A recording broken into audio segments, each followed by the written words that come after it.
صاب الله الدنيا وصابك يا زمان المحذقة، زمان فيك الذيب يخشى من تهجام الرباح. الله يصيبك صوب من صابه دهيل البندقة ومسام رقت في العناية عند مختص الجراح.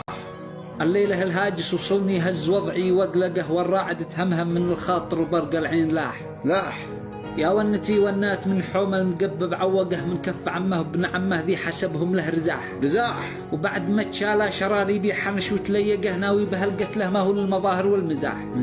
لين التقى بولاد عمه ردها في مرفقه، ذبح 3 منهم في جانب الديرة وراح.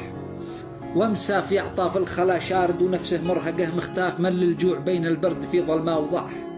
كل ما عين جهامه ظن خصمه يلحقه، في كل ساعة بندق يقرح على وكس الرياح. رمى بذي في داخل الجعبة وذي في محزقه، ما زدقت له غير طلقة تسعفه يوم النطاح.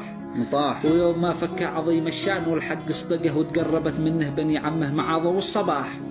زد بهم وافتك بالمعبر عليهم مطلقه، لكنه خطاهم وهم متليقين اقوى سلاح.